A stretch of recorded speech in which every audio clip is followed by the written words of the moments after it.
Hello, my name is Matt Hendricks, and I'm going to be talking about Destiny 2. Destiny 2 is a first-person adventure shooter game that takes place in and around the solar system about 700 years in the future. In this future, a large planet-like being known as the Traveler comes and chooses 3 races to create guardians out of. Guardians are the revived bodies of heroes from the 3 races that get revived by small companion robots called ghosts, who gather information and transfer it to the Guardians. The ghosts are able to also revive the Guardians due to a phenomenon called the Light, which is touched upon in the story. The light comes from the Traveler and is its gift to the universe. And with this, the Guardians are also there to protect the light. The aesthetic of the game greatly suits its backstory. Bungie is well known for its beautiful skyboxes, or the look of the sky around the scenery, and this game definitely continues that trend. The game, as I said before, takes place 700 years in the future, and reflects the look that one would expect from a game that takes place so far from now.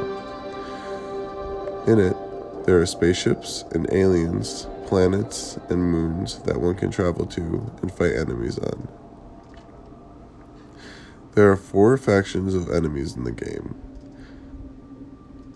These are the Fallen, which is an alien race of scavengers that show up most frequently out of all the enemy types. The Fallen were once a race like the Guardians, but have since fallen from grace. And so now they just hop around from planet to planet, scavenging different weapons and killing people.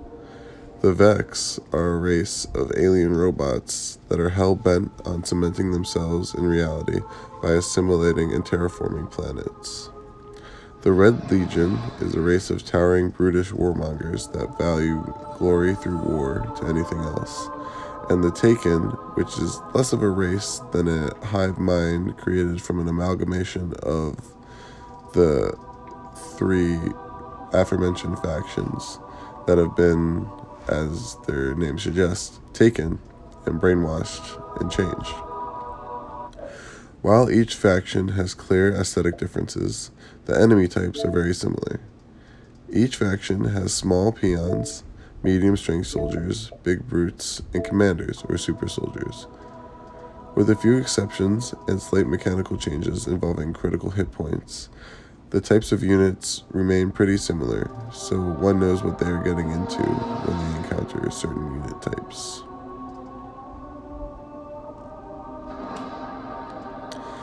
As far as other games in the genre, like Halo, which was also created by Bungie, this game provides a different style by way of weapon drops.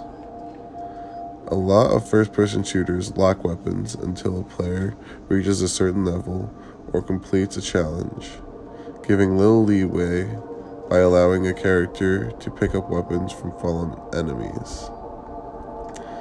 The way that Destiny does weapon drops is by way of a thing called engrams. While providing 8 or 9 different weapon types with different reskins and colors, enemies, instead of dropping their weapons, drop engrams.